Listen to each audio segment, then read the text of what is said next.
The cheers, the cheers are real. The cheers and the tears. They are tears of fear. Tears for Fears. Do you remember them? You remember Tears for Fears? Their song Shout.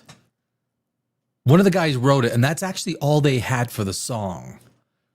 They just had the chorus. Shout, shout, let it all out. That's all they had. They didn't know how to finish it off. Like I think he had it for like years, like 4, 5, 6 years. He didn't know how to sort of connect it all. And if I guess something when a song is good, it'll come together and it kind of works in the end. So, people are commenting right away. Cool Cat. Oh, hey, Cool Cat from Salisbury. Yes. Tears for Fears was great. I think they still are. I've seen them in concert on YouTube, and they sound good. They still got the voice, right? They still got they got the voice. I mean, there's some bands that are, sometimes it's hard to see these bands when we were kids, and you look at them now, you go, oh my God, some of them are just in terrible shape. Like, holy cow, what happened? What happened? I mean, these rock stars, there's things called gyms. And of course, being a former musician myself, and of course, just the physics associated with wind hitting the vocal cords, you would think that some of these guys and gals would get into the gym and kind of, they would work out a little bit. They would look, Chuck Norris. I spoke to Chuck Norris today. I said, Chuck, because today is Wednesday, How Tough is Chuck Day? And I said, Chuck, it is January 14th. I'd like to do 14. I want to do 14. How tough is Chuck today? He goes, that's all I heard. I heard nothing but do it. Do it. And that's all I heard. So I can do, normally we do 12. And I said, Chuck, can I do 14? Hey, Zara, I need to go to the gym so bad. Do you know what? So anyway, Chuck said, do it. So I got 14 of how tough Chuck is, not 12. I got a pinched nerve right in my right shoulder. I used to get it all the time with kickboxing because, because there's all these nerves that go into your back and in through your ribs. And it's, yeah, and you got to Chuck Norris, yes, tell me how is your twin brother Chuck? My twin bro Chuck is doing okay. I got 30 years on him. He kicked my ass. My wrists have been so sore. I got right. Yeah. So, some of the best things to do. It's basic, right? These things, most of the injuries that we get, and especially in boxing and kickboxing, the fist and the grip is everything, right? So if you're working on with weights, you really want to get those forearms, right? Those forearm exercises. No one ever does it. Forearms and the neck. The gym I go to Gold's Gym. And when I started going to Gold's Gym, I said, hey, psst. The owner's son. I said, psst, I won't say his name. I said, where's your neck machine? He goes, neck machine? You know what? Your Gold's Gym, you have an entire muscle category called the neck. You never go into the ring. Yes, Zara, and there's you actually put some light weights and then you roll your wrists and then backwards like this. Do not use heavy weights. So easy to hurt all of those little tendons, all those little ligaments. Use light weights and start slow because you could hurt yourself more. You could hurt yourself more than you help yourself. Start really slow with those wrists and those forearms. Once you have strong forearms and strong wrists, ask any tennis player. Tennis players have brutally strong grips and brutally strong forearms. They do, and I keep these by my But every day I just keep them. I just, I get in there and I work them. I pwn it. Boom, boom, boom, boom, boom, boom, boom, boom, boom. And it's so easy to do, right? I mean, and these things are like $10, $10. I can't see you on my chat. I don't know why. Maybe Zara might be on because there's two different streams. There's the mobile stream and then there's the vertical stream, long form. So there's two different. I wonder if that's what it is, because I've heard some people mention that. Yeah, because there's two different streams. There's the one, and actually the long form one is better, even on mobile, because you get the full screen. It's because the mobile broadcast is ridiculous, like it is. It's kind of, you get the little screen. I don't know why they do it. Beautiful. We'll do it for yes. And ultimately you got to get to the gym, right? That's the important thing. I couldn't get to the gym. I've had this 2 or 3 days and I stayed out of the gym. I know, because when you get these pinched nerves, like, just stay off of it. Otherwise you can turn them into hell world. And now I hate skipping the gym. I feel like crap, garbage, but I feel, it feels good. I don't feel it today.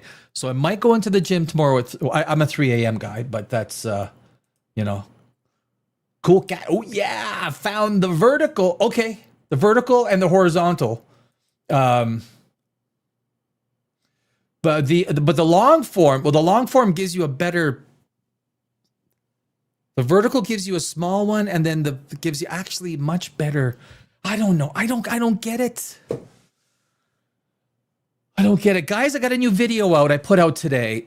And I know there's there's so many Star Trek fans. I do a lot of videos on Star Trek because I love the concepts of warp drives, right? Of the idea of traveling through. This microphone's pretty close to me.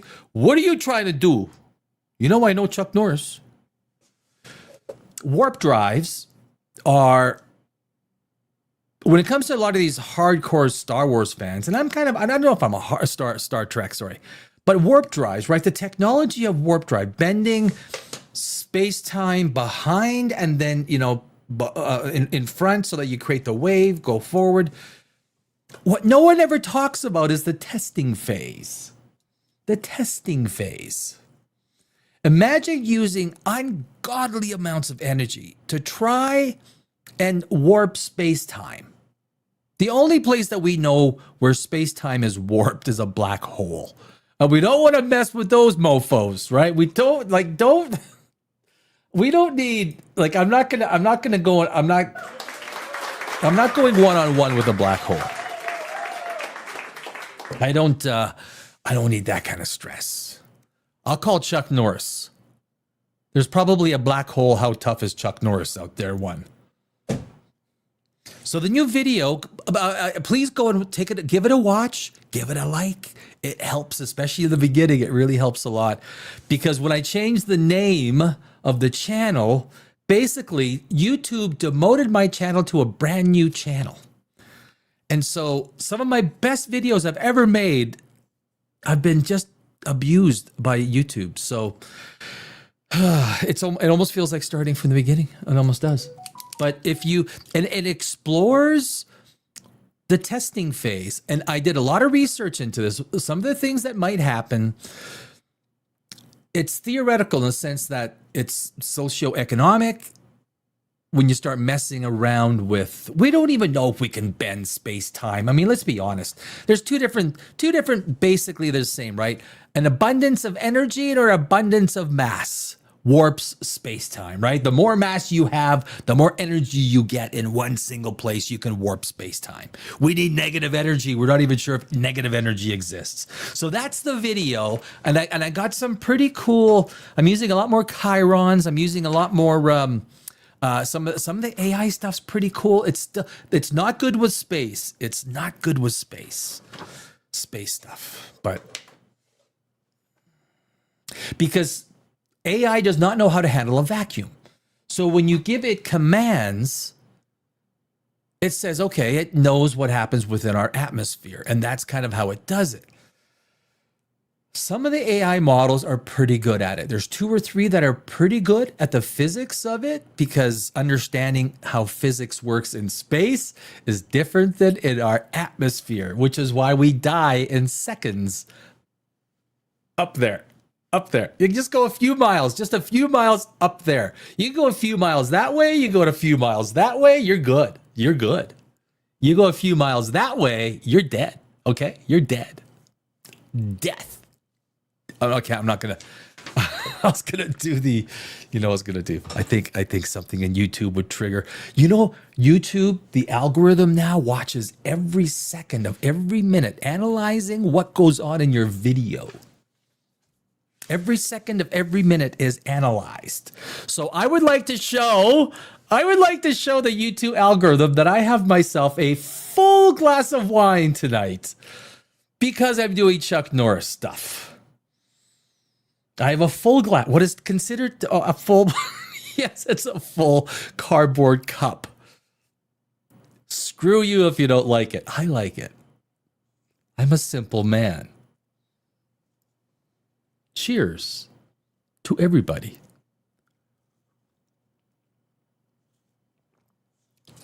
I hope you are having a beverage of your choice.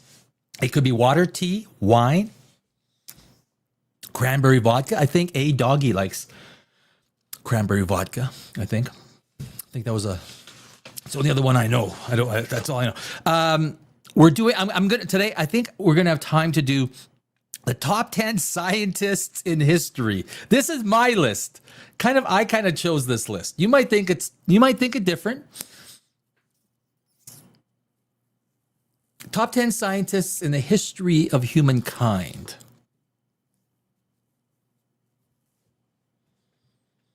Who might they be? I don't know. We can find out. Cool Cat. Cool Worlds has a video on the technical problems involved in warp drive technology, the Alcubierre. Yeah, the Alcubierre drive. Look, when he first did his math, the amount of energy that he required was ungodly. Like at first, I think it was like the size of the entire known universe. Then it kind of got down to like a few stars. Then it got down to the sun. Now it's down to the mass of Jupiter, I think, the Alcubierre drive. I think it's called 6 Problems with Warp Drive. I'm sorry, I promise I don't work for David. That doesn't matter. It's all good. I don't care. I mean, I'll talk about any other channel on my channel. I mean, I have no cheers to your health. Yeah. I just finished off with a little chilled sugar-free coffee in Salisbury, England. Ah, yeah. You know what? One of my favorite YouTubers is from Leeds. It could be he's top three. Alfred Noble. Oh, that's a good name. Beard Meets Food. Do you know Beard Meets Food? Newton. Yeah. Richard Feynman. Well, yeah. There's a lot of names you could kind of throw into the hat. There's a lot. I mean, and it's subjective, 100% subjective. Who these scientists are. Who are you scientists?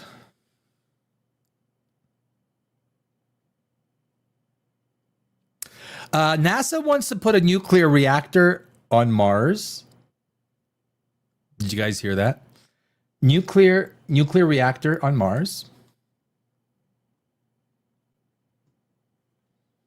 When you consider the equivalent mass converted to energy in both atomic weapons used on Japan was the weight of 2 dimes. It wasn't very big.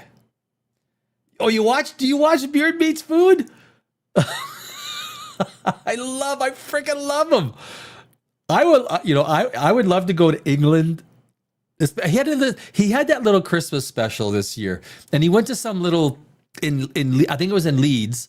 And he went and he said he was going to try one from every. I couldn't eat what he eats. Oh my God! Oh, shit. There is a guy. He's a Canadian guy, Joel Hansen. This guy eats so much food. I watched one of his videos today. He had this plate from a Texas barbecue, Joel Hansen, Canadian dude. He just got over palsy. He had half of his face went paralyzed. He just got over it. But this guy eats. He doesn't even stop. He's got a rack of beef ribs alone. Usually you get 4 or 5 to an order. He had 8. Then he had the brisket. Then he had short ribs. Then he had another short ribs. He had chicken wings. Oh my God. Joel Hansen. Yeah, Adam. Yeah, his name's Adam. Yeah, Adam. Adam. He always comes to the States. He goes, what's your name? Adam. I'm sorry, what? Adam. He always does that. Yeah, he's a funny guy. He's a funny guy. We're going to do, I did a video on human engineering, DNA. And now it's not something I particularly believe in. Actually, it's not something I believe in, but we can engineer human DNA. We don't. Now, what they're doing in China, we don't know. They're probably fucking around with human DNA left, right, and center. They're probably combining human DNA with like chickens and like, you know, hippos, and they're turning like man hippos, human hippos, like all these, like they're probably, they probably are. Oh, yes. Oh God, yeah. Nah, no, it's all good. Cool cat, talk away. There's no rules. Spamming is like when you're talk shit, right? When you're talking crap. If you're making good comments, throw them down, dude. That's half the fun, you know? Zara, no, I know.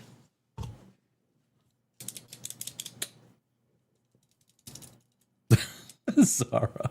How you been, Zara? Hey, how's your ring? You were talking about that ring you had. You got a new ring. How's that ring? DNA manipulation needs to be outlawed. We'll tell China that. Tell China. Needs. You don't need to correct yourself. CRISPR is amazing. I haven't seen CRISPR. I watched a Randy Santel video today. I do like the eating one. Sometimes I think maybe I should do an eating channel. Sometimes I think I should just eat right here. I'll get some McDonald's and I'll eat. Make you mothers mofos so hungry that right after the stream you go to McDonald's and you go You're wearing it?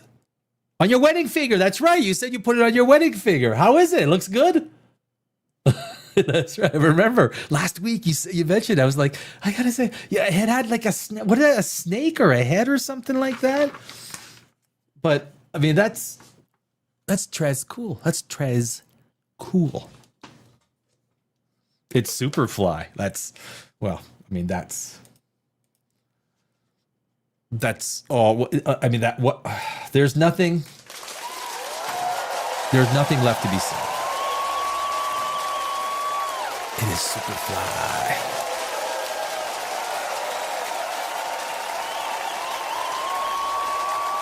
Chuck Norris. Do we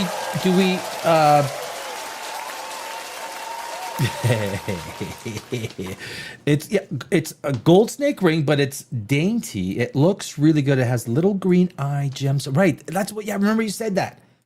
Yeah. I try to remember these things. I like, it seemed important to you because you mentioned it. So because you mention it, it's kind of like, okay, mental note to self, note to brain, check. Now, if it was Chuck Norris or one of the top 10 scientists in history, would they remember? I don't know.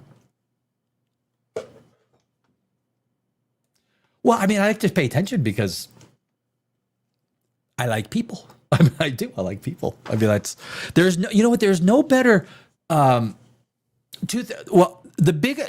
biggest, I think so many people get this wrong in life. This is like my biggest life rule. Never make fun of someone's name. Ever.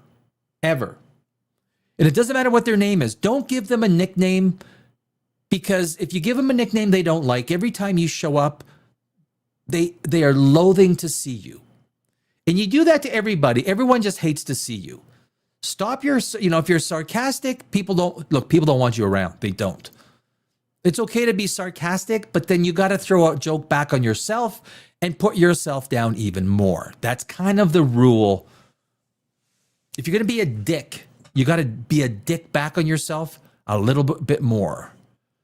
But never, ever make fun of someone's name. There's nothing we take more personal in our lives than the name that we are given. And when someone makes fun of it or gives us a stupid nickname, we don't want to see that person. I lived that rule since the day I think my dad told me that rule.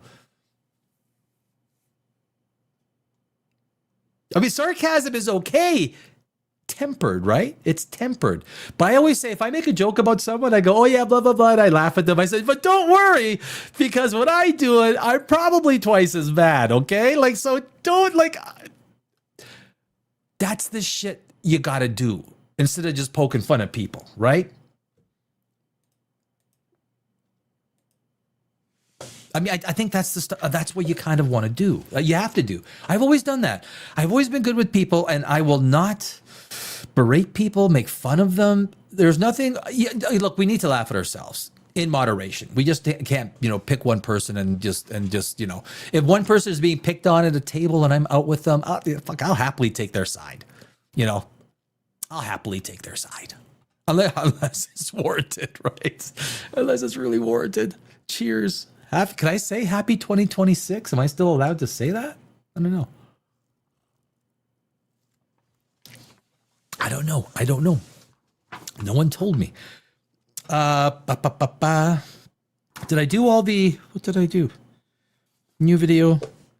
Boy, you know what? A lot of the regulars I found, Zara, they come after like 8 p.m. Eastern, 5 Pacific. Is it because between 4 and 5, people are driving home? Are people like driving home in the car? When they get home and then they I know like later Eastern people are they're later people, right? I mean, the stock market opens up at 9:30 and they call that early, right? People in New York call 9:30 early. I live in England. We haven't been able to joke for some time. I know, right? You go to jail. You want a joke? Yeah. Make a joke and you'll go to jail, cool cat. Out of here.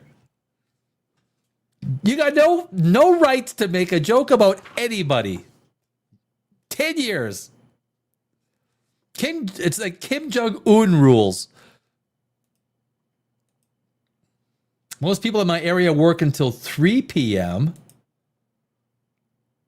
But you're on the East Coast, aren't you? But you're in Florida? 3 p.m. That's 3 p.m. What? 3 p.m.? It's noon on the West Coast. What, 8 hours a day? Who works 8 hours a day? All I know is 16-hour days. That's all I know. That's all I've ever known. I've been in business with myself my whole life. That's all I know. I love handcuffs, though. Well, that's another story. Who doesn't? Is there someone that doesn't?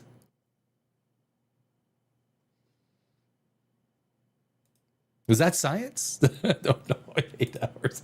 I don't know. It's all good. It's all good. It's all good. So one thing that's kind of cool today, did you guys hear there were the astronauts were saved.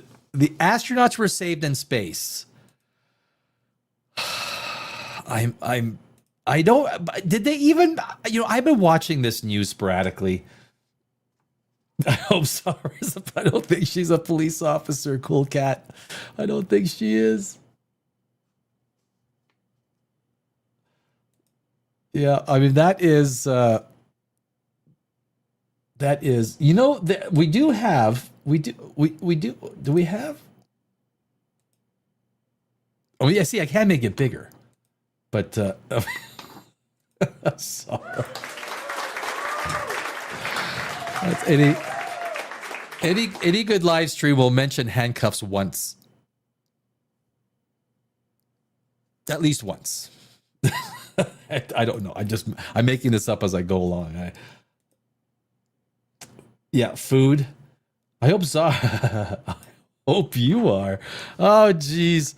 So the 11th. So when you hear like this, so these people from space, I've heard. Like, so I've watched. Let me pull this up here. Let's just go. These look. People were the medical emergency. I don't even know what the freaking medical emergency is. I don't even know. Did they even mention? Have they said what it is?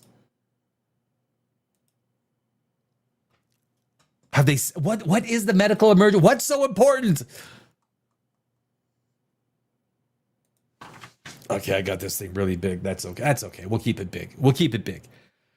Why? There's only 3 people left on the space station, and there's never that many. Crew 11 astronauts undock in first ever medical evacuation from the International Space Station. This is space.com. Excuse me as I hiccup. 4 astronauts aboard the International Space Station are returning to Earth today. Today is January 14th. If you're watching this on January 15th, just to let you know, this happened yesterday. Okay? This did happen yesterday. More than a month earlier than originally planned, NASA made a decision to cut SpaceX's Crew 11 mission short due to an undisclosed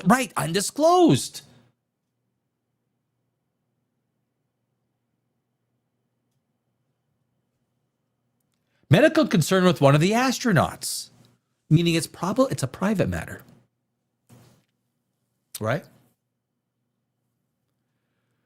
So what happens if they get a cavity up on the space station? You know, when you get a cavity, I've had them like 2 or 3 times in my life, and the excruciating, and it always happens on a late Friday, right? Always a late Friday, the pain starts. It's never a Monday.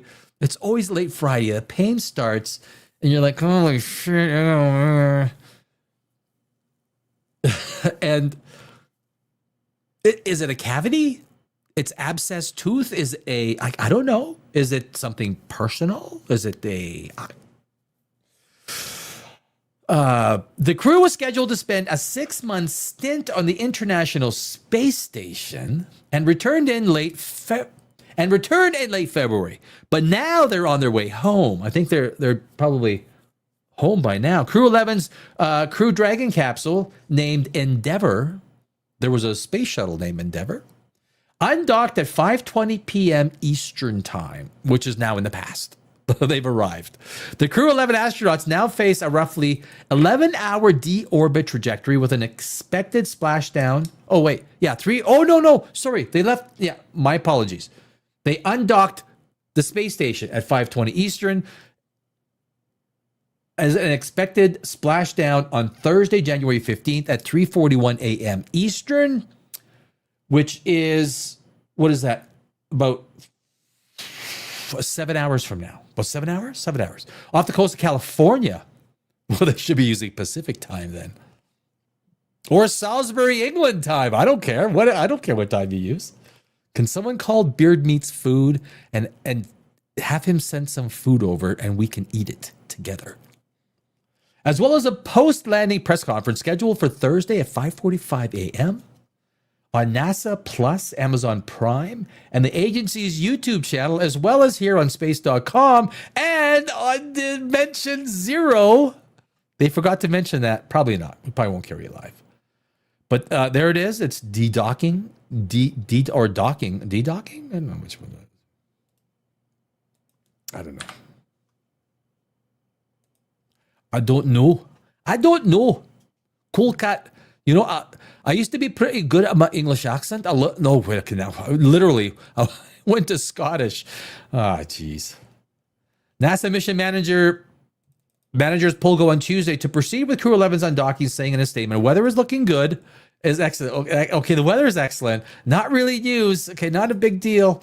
See, that's like fillers. When you're as an English major and having done a lot of writing, that's called filler. It's not really news. You don't really want to read it out loud. And it's the problem you have with all these news stories. How much do you read? At what point in time is it just like, you know, one of the crew members is really hoping to get back soon. They've been talking about it for a very long time with crew control or mission control because she's really missing her cat and she wants to get down as soon as possible. Not really news. It's not news. It's not news. With his departure, leaves behind a skeleton crew of, okay, this is news, leaves a skeleton crew of 3 aboard the ISS, Kud Sverchov, and fellow cosmonaut Sergei Mikhailov, as well as NASA astronaut Chris Williams. It's 1 versus 2. It's one Westerner versus 2 Russians. Crew 12 is currently scheduled to launch no earlier than February 15th. So those 3 will have about a month, right? They'll have about a month to hang out and do what they want to, need to, whatever they have to. So that is the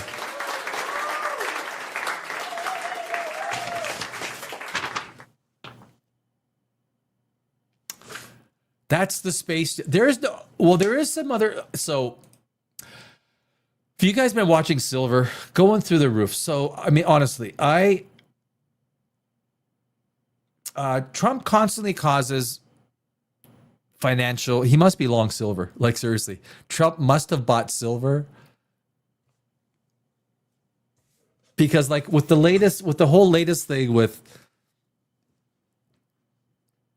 you know, the whole criminal thing, which has been referred to the DOJ with Chairman Powell. Look, the whole frickin' Federal Reserve,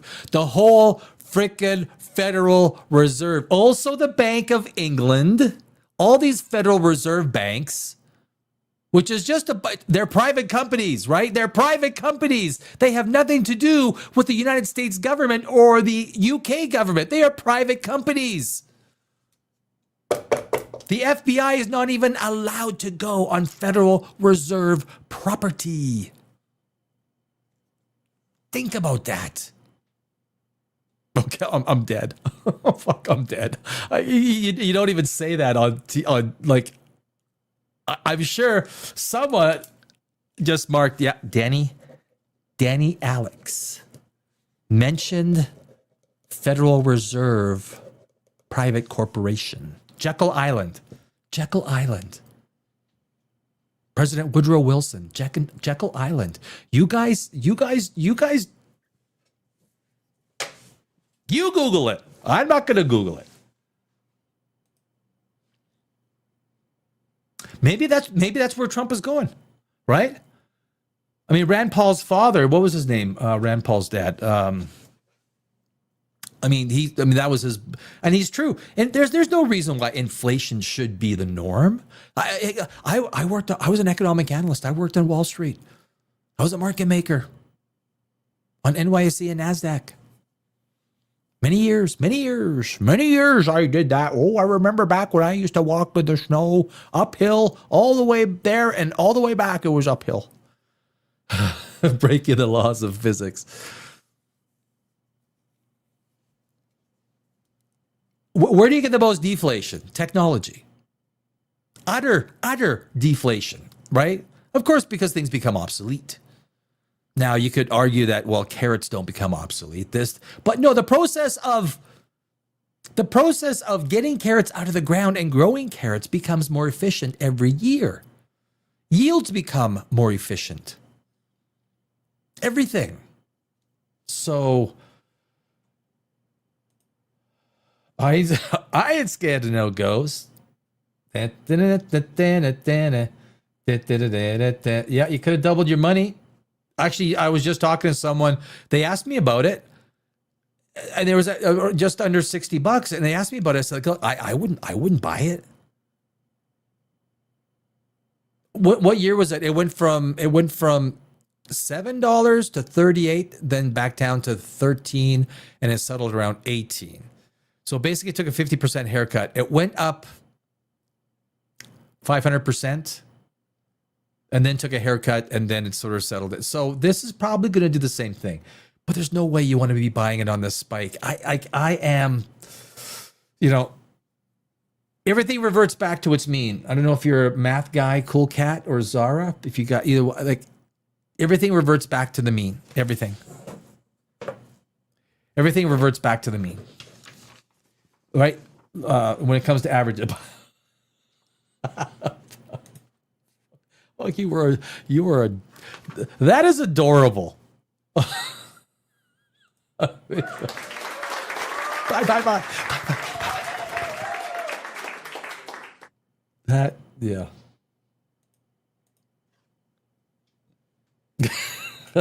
Joking. I have no clue what we're talking about. Silver, the commodity, silver. It just keeps going up, up, up, up, up, up. I wonder if I could pull. I mean, I could pull a chart. Let me pull up a chart. Let's pull up a chart. So I did this for many a years. Many a years. How do I, you know what? It might be better. Nah.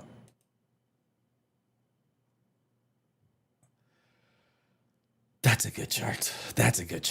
Okay, let me share this tab. Let's get into this. This was my prior life. I wonder if I can zoom in on this. Okay, maybe I can't. So, or can I? There I can.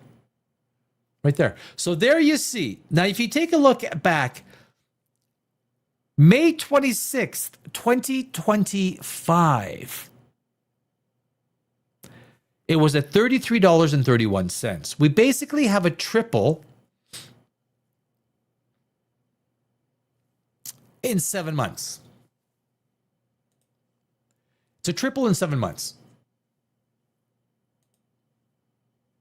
I haven't watched the news since 2017. Oh, that's hilarious, Sarah. That is freaking hilarious. So, look at this last spike. Just in the last few days, it has gone from 75 to 92. Even before that, 71. Even just on December 16th, it was 66. Let's go back just before U.S. Thanksgiving. November 21st, it was $49. It has doubled. A commodity. Commodities, I used to be a futures and options specialist as well. Commodities don't do this. You know what's happening? There is a lot of big money that has shorted silver that is getting its ass handed to it. Now, what happens with these things on every spike? So here's a spike. So this is what I was talking about. $7. And then the thing goes to $38.62. And then drops to $14.50. $13.91. And then it just stays there for 8 years. No one made their money back on the spike. Now, you can't look at that spike because that big spike just now makes this smaller spike look small. But if you take a look at where the spike started from, which was a low of $11.45,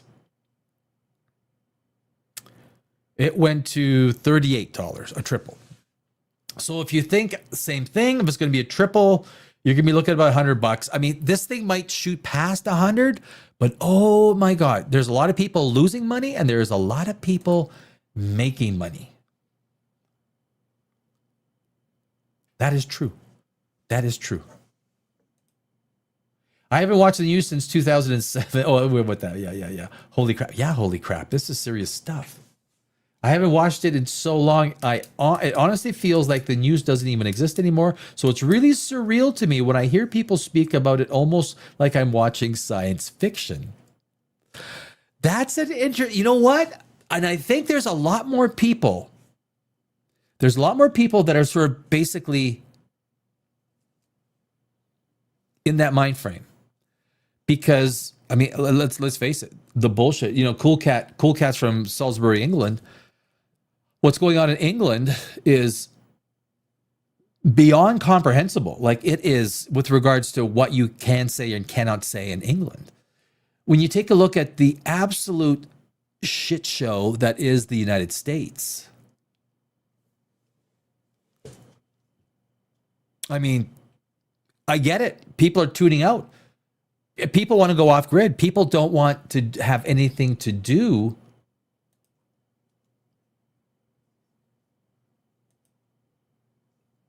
Oh, the first spike was the Great Recession, right? So people will go to what's called safety, right?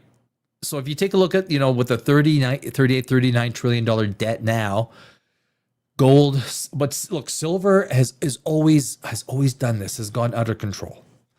Oh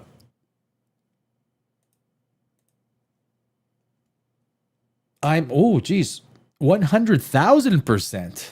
That's a lot. Have disconnected from the news and what I've observed. But what I've observed from others is probably one of the best choices I've ever made. It's not a bad choice. Look, people want to go off grid. I speak to people that they want to literally close everything up. They want to move into a cabin in the woods. Literally just move to a cabin in the woods beside a creek. Just put a little bit of electrical power into my cabin. And there's something to that. I was watching the video on Hobbiton, like the real Hobbiton, right? Because they haven't torn it down. It's actually in New Zealand. It's for a tour. It's a tourist site in Hobbiton. But I'll tell you what, when you take a look at how these hobbits lived, right? In Hobbiton, it's not a bad life. Yeah, they're chopping wood. They're out, but they got these nice little hobbit holes.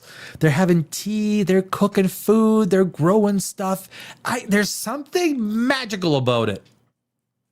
Something I really just, I watch the video of Hobbiton, and all of a sudden I get relaxed. So I get it. Totally get it. I mean that whole, I believe you. Zara, I totally believe you. Being off grid, leaving the grid, it's terrifying what's happening in the UK. Of course, it's fucking ridiculous.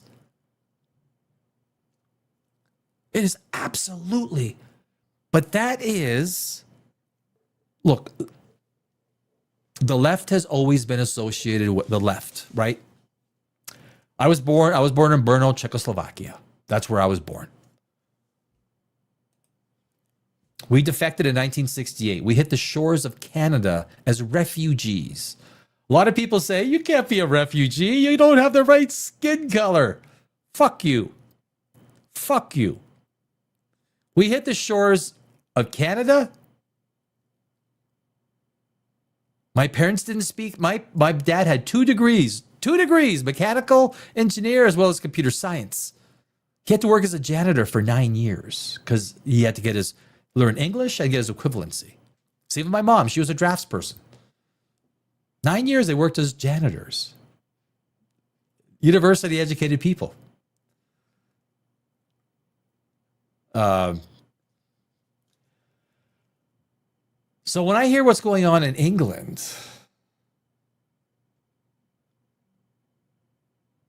what do you do? Look, the left is responsible for death. You want to talk historical science? Who's the biggest murderer in the history of the world? The left-wing communist zealot Mao in China. Mao. China.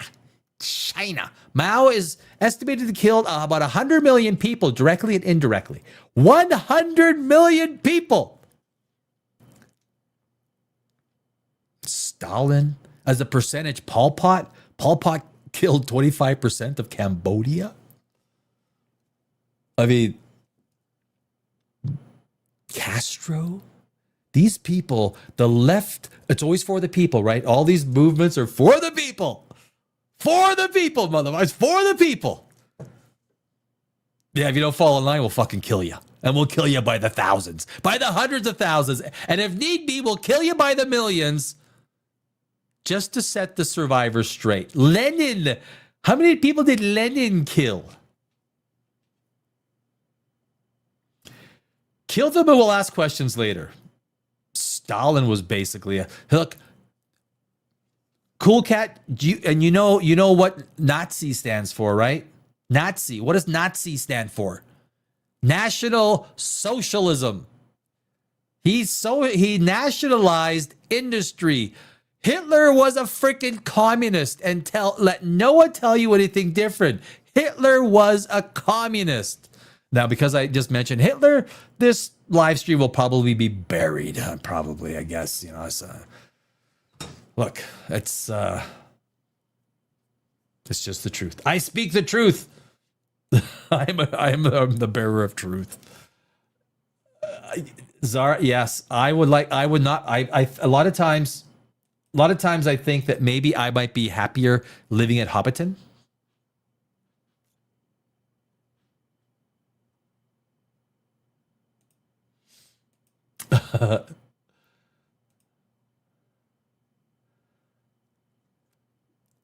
It's not about me. I have zero control over it, for I don't give it attention or energy. Well, then that's a good point.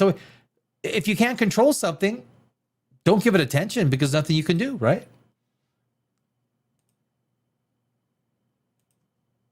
Synchronicity, absolutely. Yeah. I have a lot of Chinese friends. I've done business in China. I've done business in China for many years. And even when they came to visit me in Los Angeles, because I was in Los Angeles for 20 years, they wouldn't talk about Xi. I would start there. They come and I'd be talking about Xi. It's like, oh, finally, you're free. You're free. You're free from Xi Jinping. They were still scared to talk about Xi Jinping because they thought maybe the phone or something, maybe I'm like a plant. Maybe Xi Jinping pays me to like watch these Chinese people in Los Angeles. They don't know, because the last thing, you don't say anything about Xi Jinping, right? That is left-wing communism. They say it's for the people, but that's the bullshit. Look, you could argue. Look, I could argue a lot of things on the Republican side as well. A lot of things.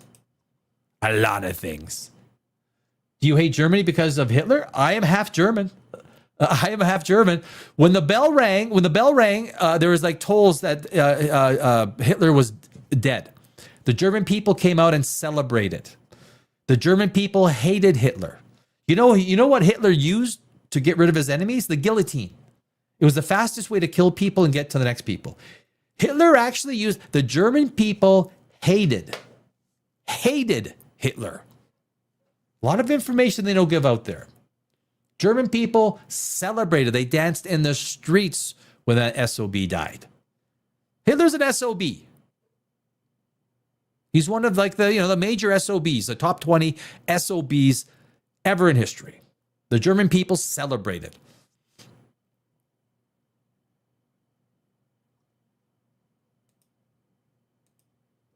Do you hate America because of... Yeah. I probably have Italian in me, young lady. Because I was born in Brno, Czech Republic. I'm basically a first generation European, right? Basically, even though I remember nothing. I spent half my adult life in America, half my adult life in Canada. You have a lot of Italian, and I should hate Italy because of the Roman government enslaving people, making them fight to the death for their entertainment so I can be a hypocrite. Look, that was Rome. Have you seen the movie Gladiator? That's a good fucking movie, man. Well, why do I still have I still got it was a good movie, right? Oh, I should have, I should have did this. There we go. Italy is no. It's like, look, slavery back then was everywhere. Most of the slaves in Rome, 99% had skin color that was not darker. It was lighter.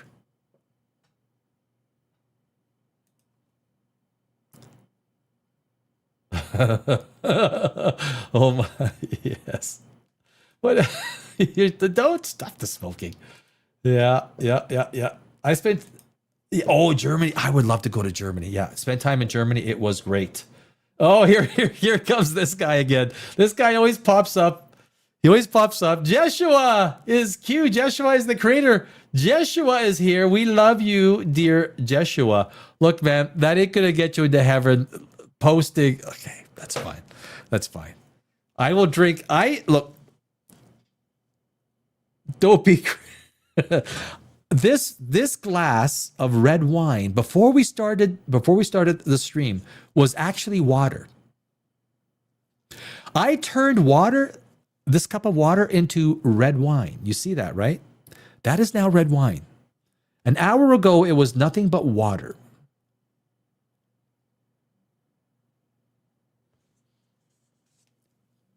You don't believe me? It's true. I believe everything that someone wrote 2,000 years ago. Oh shit, that was a bit of a kick right in the schnazzers. I'm not a religious guy. What someone believes, I don't care. I'm not religious. I'm not. I'm a science guy. 2 + 2 = 4. That's leftists levy the charge of Nazi on anyone they disagree. Yeah, exactly. Disagree with, and it's hilarious. Nazi stands for National Socialism. National Socialism. Hitler socialized all major industries. He's a freaking communist. Hitler was a fucking left-wing communist. Mofos. I think, Cool Cat, you know that. They had no idea what they're saying. National Socialism, worker by exactly. Written in German spells Nazi. Nazi. Socialism. Communist. Hitler was a fucking communist. He was a communist. Him, Stalin, Castro, Mao. All of them. Red, red wine. We should, because we gotta, we gotta do Chuck. We're gonna do Chuck. Can we do Chuck Norris? Yeah, science is what we should enjoy tonight. Politics makes me cry. I understand, yeah. We're gonna do Chuck Norris. It's as much science as anything else. Chuck Norris Wednesdays. Every Wednesday is Chuck Norris Wednesday. So, let's do this. Are you ready? I'm going to stop screen. I'm going to enter, share screen. No. I need, slides. Yeah. Untitled presence, Google Slides off of my computer. Upload file. Thank you very much. Okay, where is this? Oh my God, this should not be this. There it is. Chuck. Uploading. I should have had this ready beforehand. Yep. Good old Chuck. Where's all the regulars tonight? Where is everybody? They're really strange. Where'd everyone go? Is there something? Oh, wait a sec. Oh, geez. Okay, I did it again. That was my fault. So we need to hit there. Oh, geez. It's my fault. Hit there. There we go. Okay. So, okay.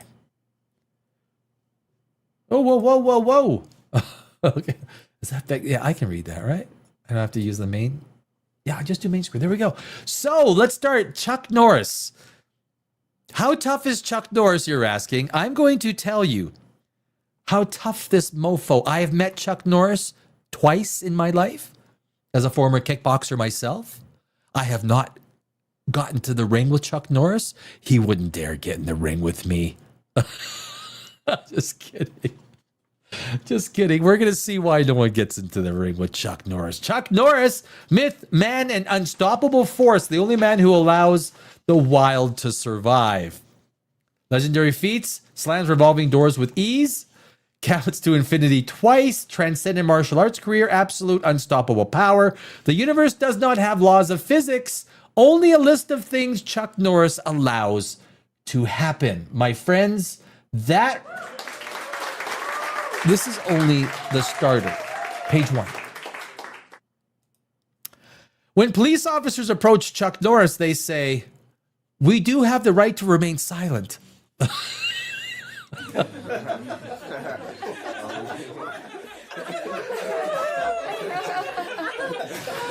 what they say.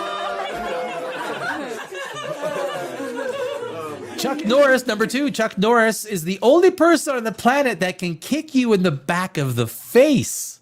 I mean, you think about that.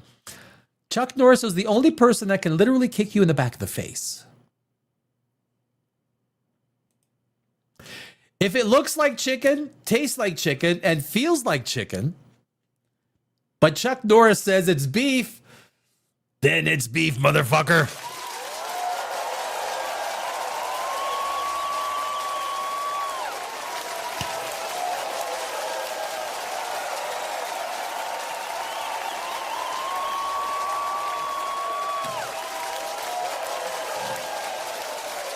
Where's the beef? When Chuck Norris, sorry, when I start reading, I remember what they are. When Chuck Norris looks in the mirror shatters because not even glass is dumb enough to get in between Chuck Norris and Chuck Norris. A smattering of applause on that one, just a smattering.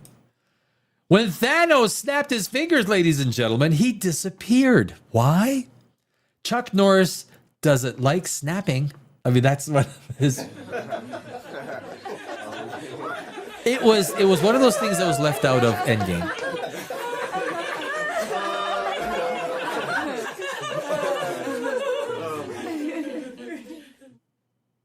It's true. What am I lying? You think I'm lying? Ladies and gentlemen, the only reason Chuck Norris has never won an Academy Award, have you ever asked yourself? It's because Chuck Norris isn't acting.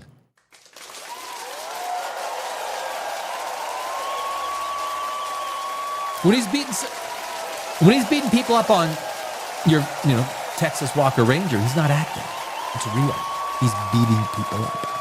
He's kicking them in the back of the face. Number 7, although unverified, the Loch Ness Monster and Bigfoot have both claimed to have seen Chuck Norris. I look at the pictures, right? I mean, just look at the pictures like that. I mean, look at these. See Bigfoot off to the right. You see the Loch Ness Monster. Classic. Chuck Norris once split a boulder in half with one hand. We all know it now and refer to it as the Grand Canyon.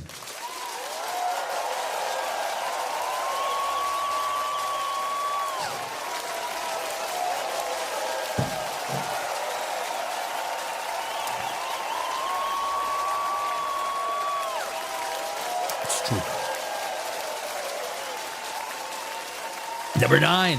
Chuck Norris was once pulled over for speeding, but luckily for the cop, Chuck let him off with a warning. How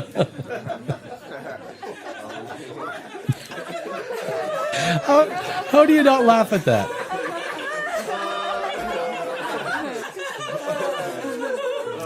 It is being suggested that Jesus could walk on water. We've all known that, right? 2,000 years, it was written down 2,000 years ago. But what is fact that Chuck Norris can swim through land? Thank you. Thank you.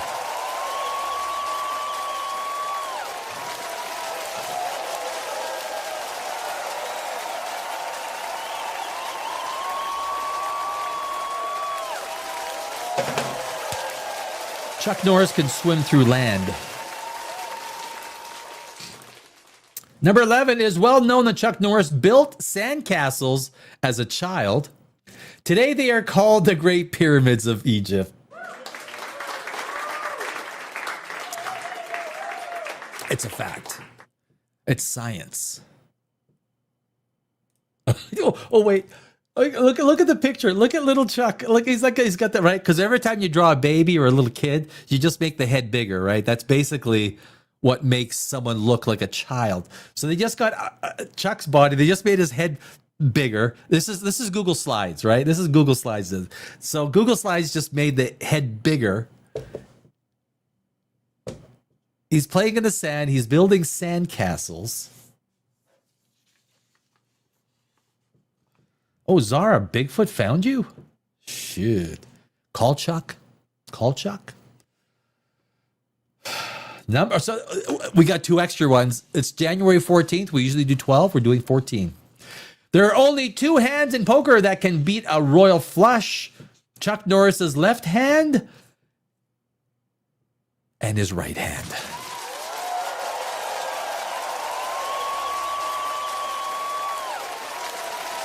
And you can see on the image someone who looks to appear, he only has 4 cards. But you got Chuck's left hand and his right hand. So you tell me if you want to push that argument. Probably not. And the last one on January 14th. 14. Chuck Norris memes, why he is so tough. The last one. The Tooth Fairy. When the Tooth Fairy comes to your house, she takes your tooth and gives you money. When Chuck Norris comes to your house, he breaks... Look at the kick. He breaks your tooth and takes your money.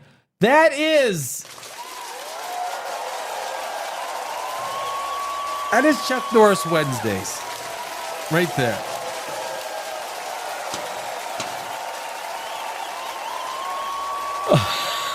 Look at that, guys.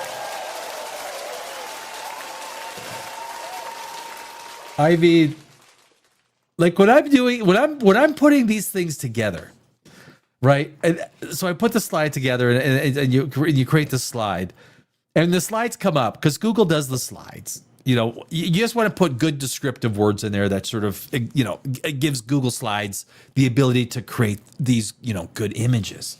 And when I saw this one pop up, you look at the guy, Chuck Norris. He's coming through the door, doing like a front snap kick, breaks the tooth. There's money. So he broke the tooth. He's taking the money.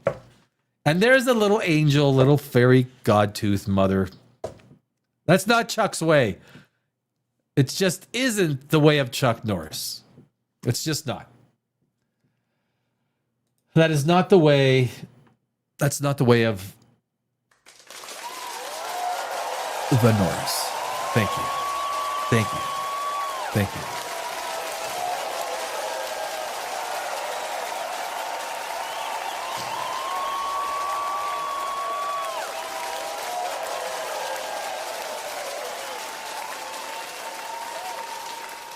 Oh boy. Yeah, that's I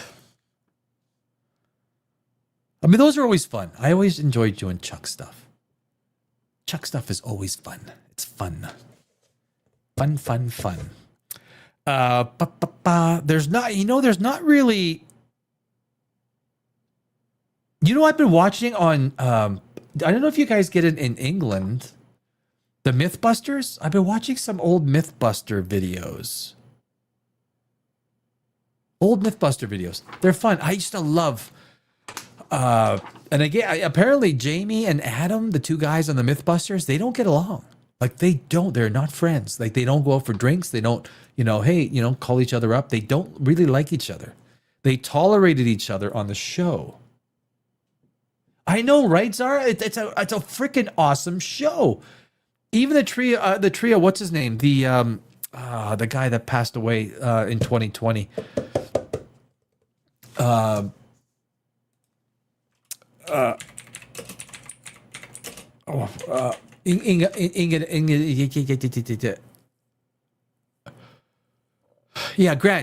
Imahara. But even those three guys, the girl, I forgot all their names.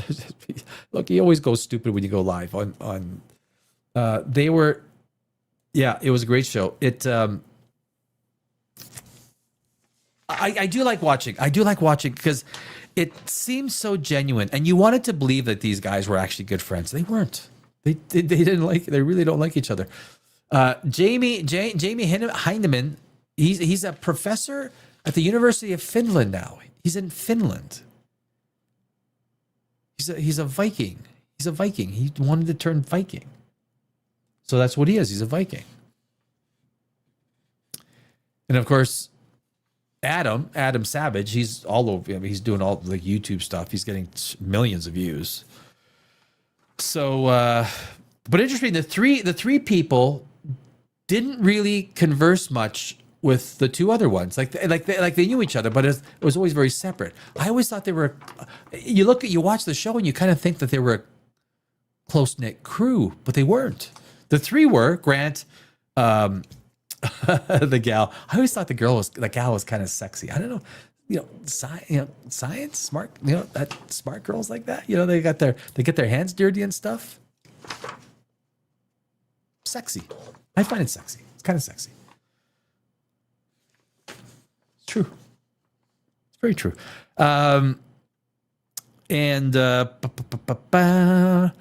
So I'm going. So I'm going to play this video. This video that I did. I'm playing it mostly because I want people to see the kind of AI stuff that I've been doing and what is possible with AI. It's kind of, excuse me, it's kind of amazing what can be done with AI. And like anything else, AI, you need to do, just like actors, you need to do many takes. And if you're a director, as a screenwriter and spending many years in Hollywood, you basically direct the actors as a director, right? You tell you're watching the cinematographers doing the lights and the cameras. As a director, you're like the conductor, right? La la la la. And you tell the actors kind of what you want from the scene, and maybe they're not bringing it out, so you go and you tell them, "Look, don't go there. Look this way. Walk that back. Walk over to here first, and then say it. Pause for a second, and then what I'm saying. Oh yeah, okay, I get what you're saying." And it's the same thing with AI. There's no difference. And the new AI models are crazy. They are getting so good.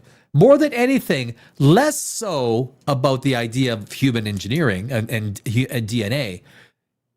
The idea of AI, and even the video that I released today on Star Trek and the warp drives, and the fact that warp drives may become the end of the human civilization if we dare try to put that much energy towards developing it. There's some interesting AI stuff that I did there. It was harder because AI is not good in space. AI is really bad with space because they're not good. It's not good with vacuums. AI understands our atmosphere, but it doesn't understand the vacuum of space. So basically how an explosion might work within our atmosphere, it does the same thing in space. It looks really stupid.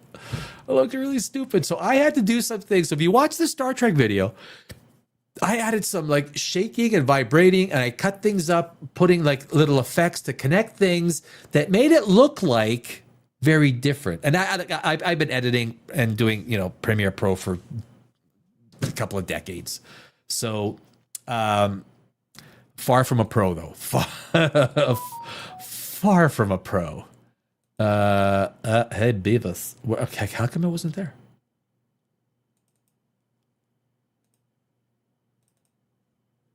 Oh, okay. Oh shit. Okay, what the? You want to be like that?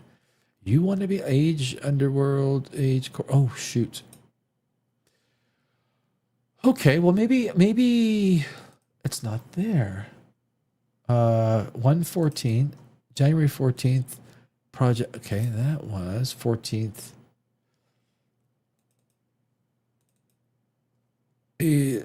Wow. Okay. Oh shoot, I thought I downloaded. Okay, so I'm gonna play it right from.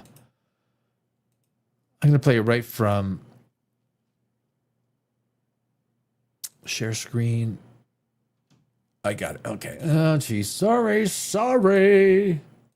I thought I downloaded the video and did what's called a live mix.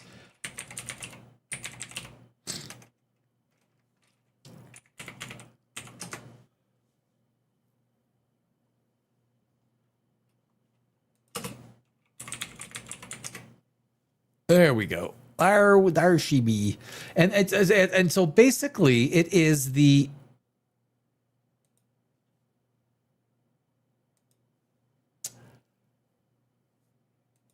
where we did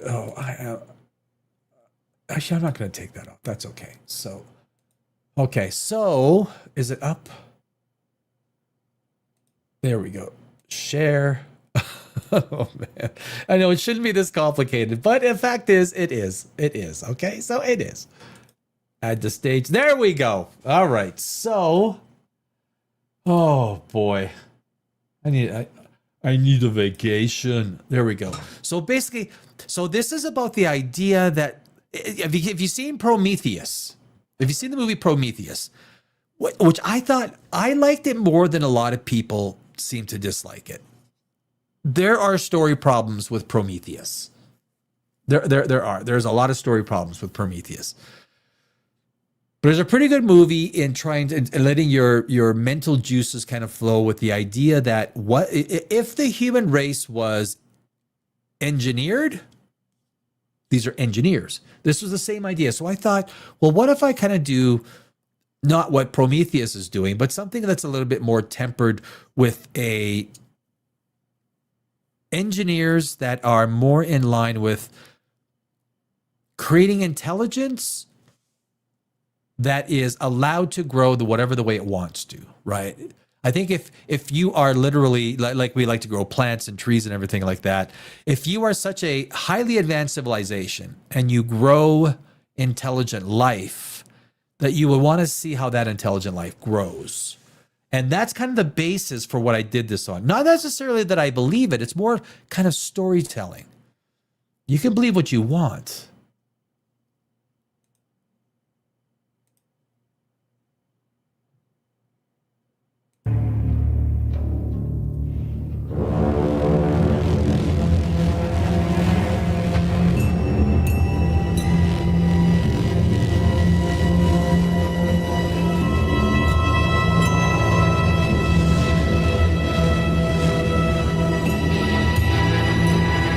This is all AI. These half chimps, half man. That's AI. That's not AI. That's CGI. That's AI.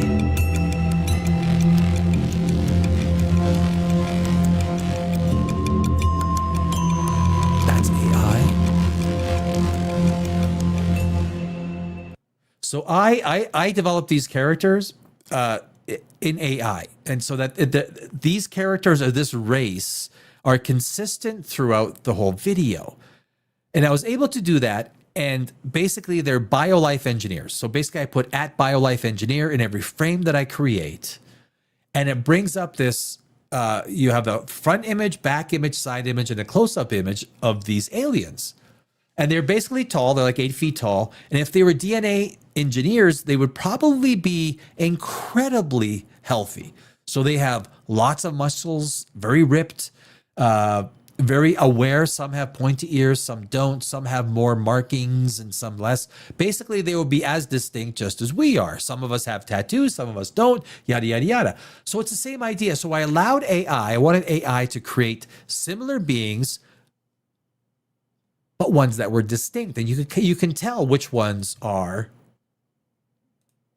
distinct.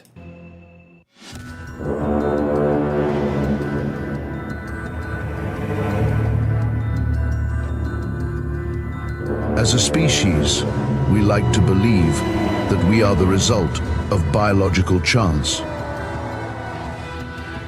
AI? That humans emerged on their own through natural selection. It's pretty amazing. That looks... Slowly, blindly, and without intent. It's a belief that offers comfort. AI? But there's another possibility. I mean, this is the image of where we shot out and have that BioLife engineer standing on top was so hard to do. It was so hard to do. It was frustrating. I spent a lot of money trying to get that image or that, that shot. What if the human story did not begin with evolution alone, but with intentional design? And even this spaceship. So I got this idea of a spaceship, and I wanted this blue kind of streaky lights to be sort of foundational from this. It's almost alien. I just noticed it's kind of alien-like, isn't it? Like the aliens. I didn't even notice that. It actually is, right? But I wanted the story to be told in a sequential order that makes sense. But I wanted to introduce the engineers before they arrived, which is why I introduced them in the very beginning, and then also with the big engineer guy standing watching the humans with the woolly mammoth. And now they're coming to Earth. You see the blue lights up. It's hard. Not by a divine god or some kind of higher 10th dimensional being, but by something far more familiar. I didn't want any sort of, in the beginning sequence, that was AI as well. God was it looked very real, lifelike. But I wanted this one to be more conceptual, because the literal often paints a image of storytelling that you have to use your imagination. You want parts of the imagination to be triggered. And in movies and things like that, it's the visual arts, right? And now here we actually introduce the engineers. A highly advanced race of biological engineers. Advanced intelligence, by its very nature, builds tools. We see this in our own species. We reshape environments. We alter genetic outcomes. Humanity already possesses the ability to engineer life. We already possess the power to alter and rewrite DNA. Molecular scissors capable of cutting, removing, and rewriting genetic code. So a lot of this stuff, you're trying to get camera angles, and you're trying to get the camera to move. So if you're talking, you'd be talking to the camera guy. You say, look, I want a close-up shot as they come in. I want a close-up shot of the hand. Like, this is it's hard to do. But it looks like this is an actor. The power to modify living organisms, including ourselves. When intelligence... When I see some of these, this AI stuff that was developing with these new models, I was like, holy, that literally looks, if I did this video for about $70. If I had to shoot this with film, camera crew, everything, it'd be $1 million. Easily $1 million. Easily. Reaches this level, Easily it no longer waits for nature to adapt. Look at the detail. So basically, I wanted a large engineer. I wanted human beings in a kind of like a capsule form where they're basically engineering them. They're creating them. And it comes out to the point of being so real. It engineers biology on demand. And I literally said, have the engineer go to... Human DNA is ancient, yet strangely efficient. To one of the cylinders and it contains errors, with an electrical but also shortcuts, as if it were not the result of pure trial and error. Fingers. I didn't Perhaps even modified and refined, as if something intervened, not to create perfection, but to guide AI biology in a direction. He has a different makeup, a different, Our genome contains dormant switches, unused instructions, capabilities that never fully activate. Why would evolution write genetic code it never intends to run? And that's an interesting thing, because there are stuff within our genetic code that is muted. It doesn't come to the surface. It's interesting. And so with this next image, I wanted an image so that the spaceship comes up, kind of storytelling, the storytelling. The spaceship comes in, you got the image, and you've got the guy on the right is the commander. I wanted him to look different. And then on the guy on the left is basically, I don't want to say one of the grunts, but one of the, he's obviously a navigator, some kind of a nav. But the guy on the right, he's the commander. Our DNA was never meant to operate outside of its native environment. Throughout history, humans have imagined being different complexion and everything. I am surprised at what AI is doing. How quickly I can get it done, even with today's video Star Trek. Beings descending from the sky. Amazing. This is teachers, AI. watchers, or what some would even describe as... Now with this little segment, I want it, because we're storytelling.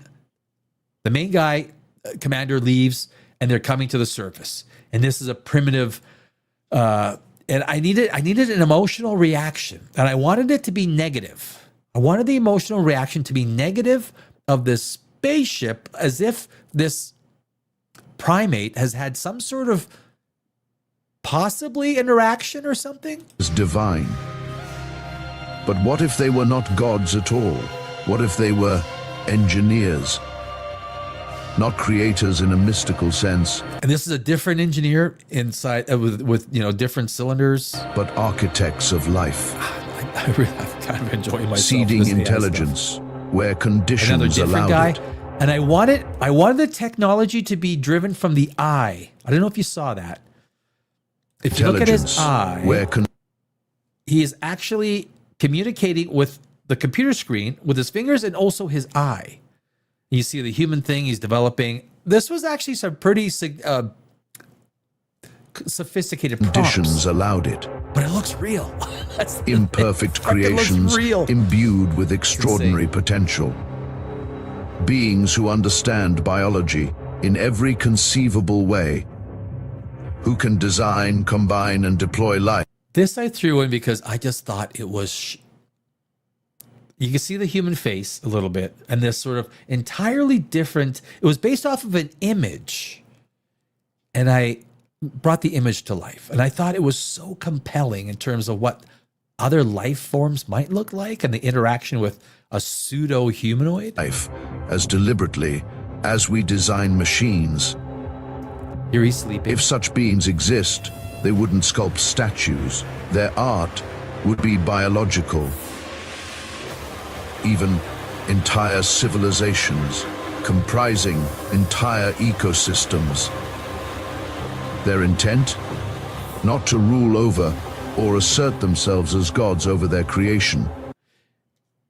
This was something where I first take was so real, it blew me away. It was the idea that on the right-hand side, you have a human being, and then on the left-hand side, you might have a different form of intelligent life that these biolife engineers might have created. It's the comparison that intelligent life is not going to look the same, right? Across all planets, all exoplanets,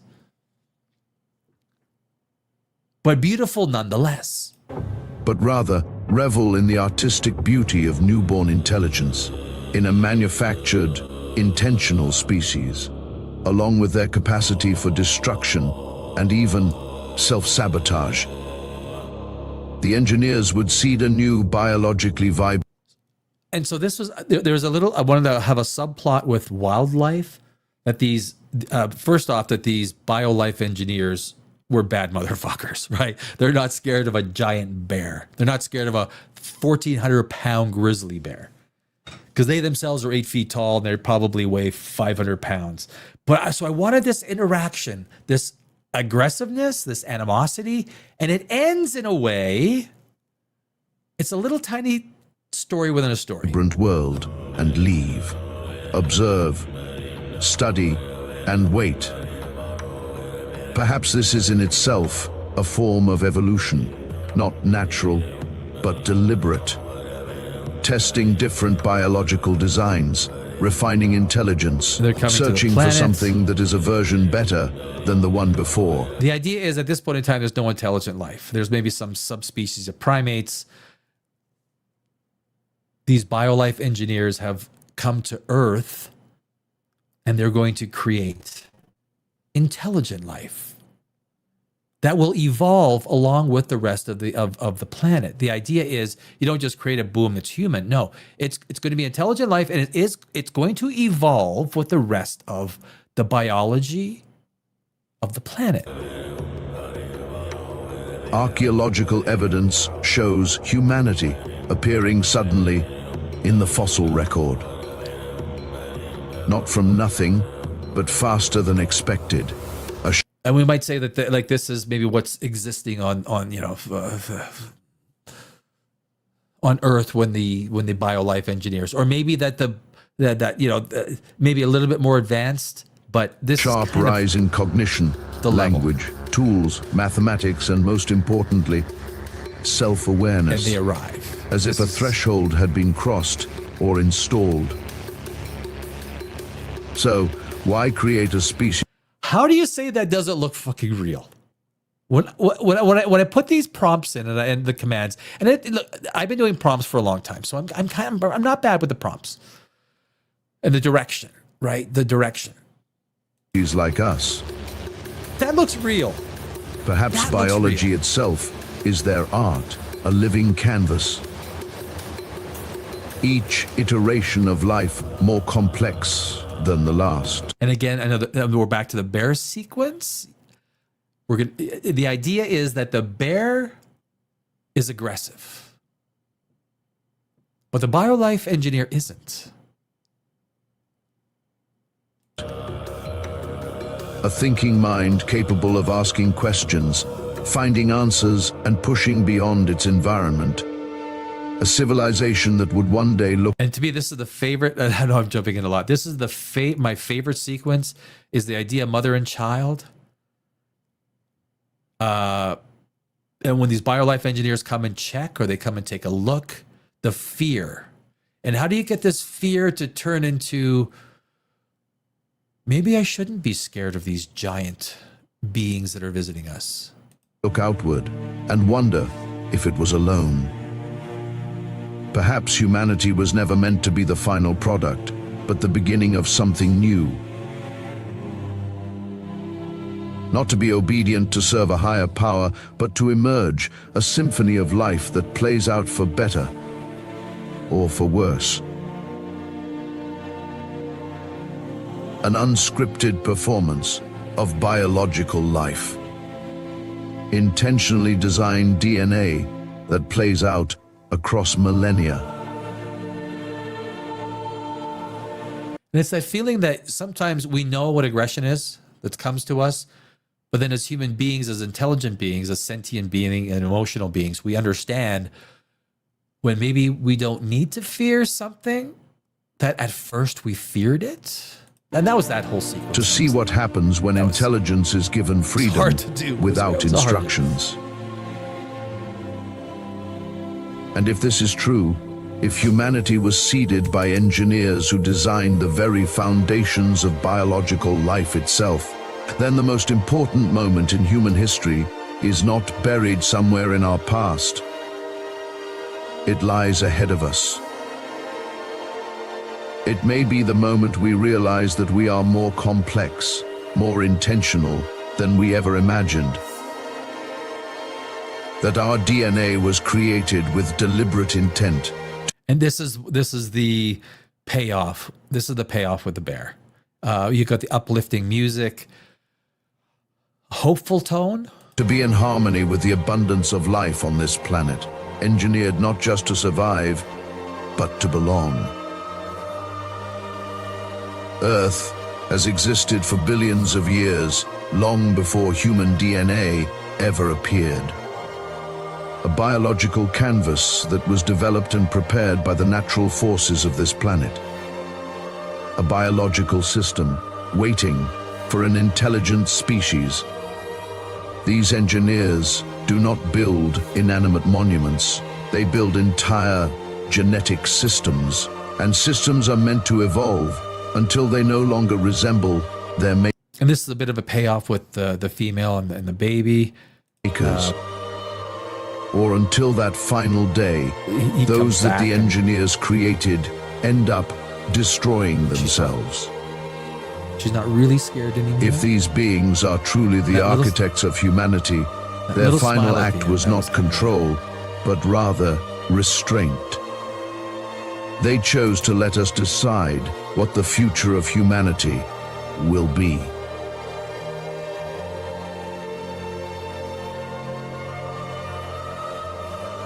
So that is the video. That I really, I love as a screenwriter. I love story, right? I love now. It's the first time that I can really build story in a way that's not generic, right? You can really create, and it's a lot of the things that I've been the last 4 or 5 videos since I changed the name to Dimension Zero, and YouTube is now treating me like a brand new channel. Thanks for the 30 views, you freaking pompous ass YouTube. It's my best work. It's my best videos ever. Easily. I've seen crap videos get 100 times. Serenity Now. You still watch it on Pluto. Mythbusters is awesome. Yes, that was pre. Oh yeah. I loved it. Great film, Prometheus. Right? It sparked a lot of ideas. Panspermia is interesting. And you know what? I don't know if you guys know Melody Sheep. Melody Sheep. He's got a lot of followers. Every 6 to 7 months he releases a video. He released a video today about panspermia. 30-minute video. I don't know why it takes him 6 or 7 months to create something, but Melody Sheep has a new video out today. Heavy bombardment period, post. Well, my video was post. That was very early on, right? Heavy bombardment, late Cretaceous period. I guess from my engineer's perspective, it was probably around a million years ago, a million-ish years ago, that the quote-unquote the engineers, the BioLife engineers came-ish. It's tempting for some budding philosophers to combine the beginning of life with evolutionary process. Well, when it comes to you want to tell an interesting story, it's not something I particularly believe that anything was engineered, but we can engineer life, right? We can engineer life. We can change it. We can create man, bear, pig. To use. We can if we want. We can do that. Yep, I see. It's a great thing to pull it off in storytelling where the ideas are suggested and the viewer can construct it themselves to the greater degree. That way better than their story. Yeah, it's a way of science fact is interesting. Science fiction, right? Star Wars, right? Star Trek, Dune. Science fiction is what gets the mind going. Not that science fact doesn't. It does as well. For sure it does. Thank you, Cool Cat. There's lots of room for improvement, but we'll get there. We'll get there. Junk DNA that's turned off is the majority of what our DNA is made of. There's a lot of stuff. Yeah, there's a lot of stuff in our DNA that is not turned on. It's very interesting. It's very interesting. It's very similar to Engineers and Prometheus. Well, that is now. Ridley Scott wasn't obviously the first one to develop that idea that we're engineered. His portrayal of engineers was very interesting. I didn't think the engineers would be angry towards the human race. So the engineers that I created, I figured that they would be muscular, they'd be ripped, they would have absolute perfect bodies because they can control their own DNA. And they've had generation upon generation to control their own DNA. They would literally look over too healthy, right? Too healthy. That's what they would be constructed. They're very tall, they're very muscular. And the idea that they can, let's say, because they're so big on Earth that they can move so easily would suggest that their bones are stronger and lighter so that they can effectively work in different environments as larger entities wherever they are. It went all Avatar. I never thought about that. Avatar 2 and 3 were cringe. They made the blue people act like Native American. Well, yes. It's one of my problems I have with Avatar. The humans, there's very few humans that are as bad as James Cameron would have humans be. He made humans, and it's part of the reason why I think people are turning off. The blue people are nice and the humans are assholes. It's a bad story point. And I'm surprised he doesn't notice it. I'm surprised. They should still be worried about a grizzly because those things are absolute units with killer claws. Well, exactly. And that was the idea why I used a grizzly, was because you have these big humanoid engineers.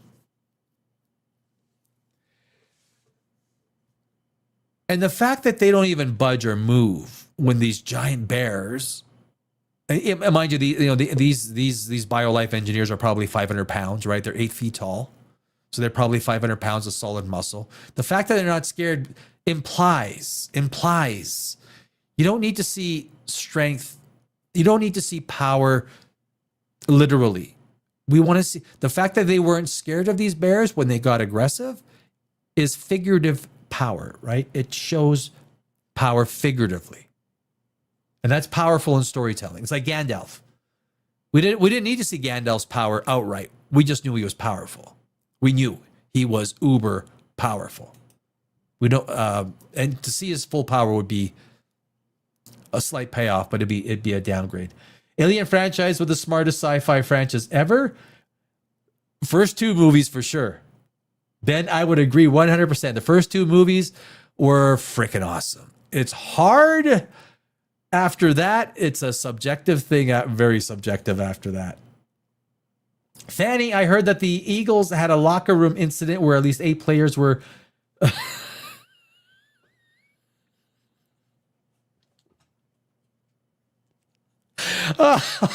Fuck you. 8 players were given jock itch from playing with each other too much. It could be true. I don't know. I don't know. It's science. Fanny, I don't know that. I have no insider information. Yes, it could be true. Jeez. Being able to manipulate DNA, they could look and have any physiology they want. Yeah, and the idea is that they would want to be, their bones would be uber strong. They'd be lightweight so that they can work on low gravity and high gravity environments. There'd be this happy medium where their bone density would be very, very strong, right? Very strong. That's the key thing, the skeletal structure in going to different worlds with different gravities. If they have a light bone structure, but it's strong, then they can still operate within light gravity. Heavier gravity, they can still operate. There's this bigger, happy, more strength, less weight. However they achieve that, I don't know. It's science fiction. The whole white people who built the modern world are a-holes, and every damn film these days is tiring. The numbers are powerful. Oh, don't talk to me about girl bosses, dude. You're gonna get me on a tangent. And DEI hires and race swap nonsense is also such a yeah. Stranger Things, the latest one, the greatest TV show in recent memory, was all girl bosses, right? 11, Callie, the mother, both mothers, right? The father, the one father with the golf club, he was a dumbass, right? Oh, he wasn't fighting for his family. They needed the mother to say, I'm fighting for the family. Stupid father. Just another stupid father. 11, Holly, Max. Then you had the original 4 guys and Jonathan, who were basically sub-characters. And every girl the girls were doing everything that was important. Everything. And the one guy, Will, came out gay, who had some power. There's always a girl that's the key to everything. It's always a little girl, right? Always. So the feminists have they won the short-term battle. Little boys have nothing to look forward to, even though that,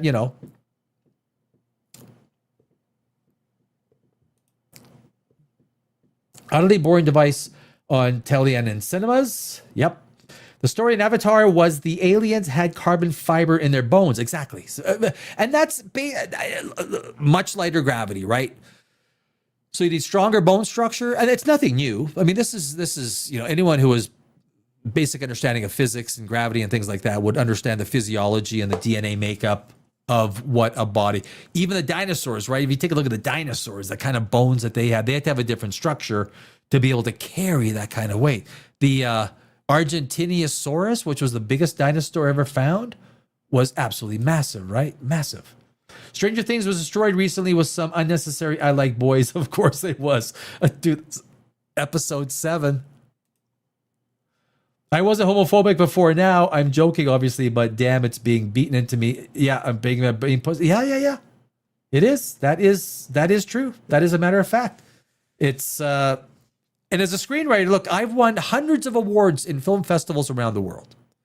None of anything that I write is woke. None of it. And there are a lot of woke film festivals where my scripts did not do very well.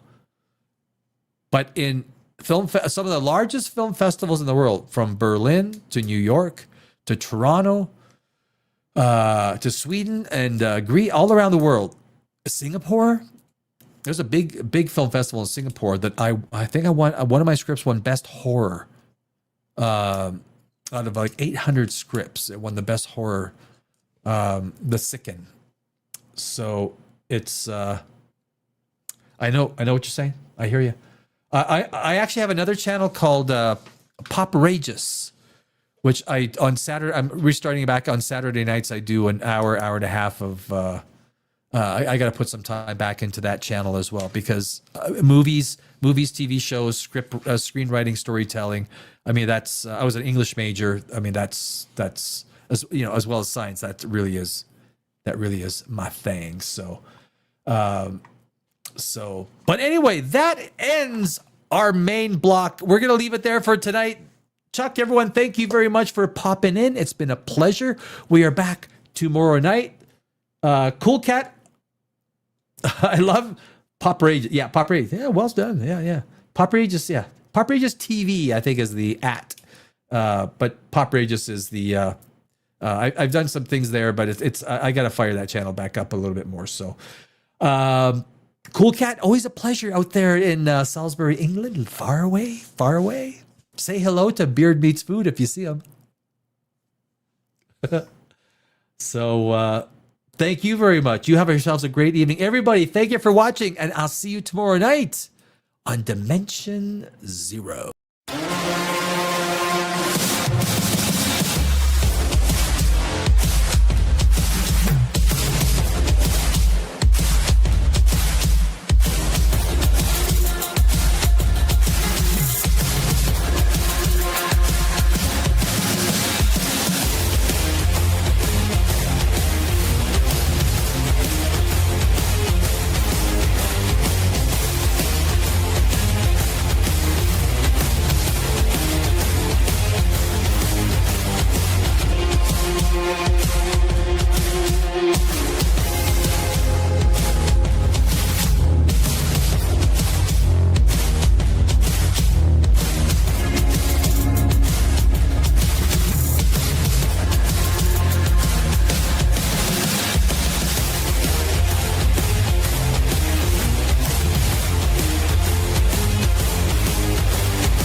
Okay, children, let's take our seats. Yeah, baby.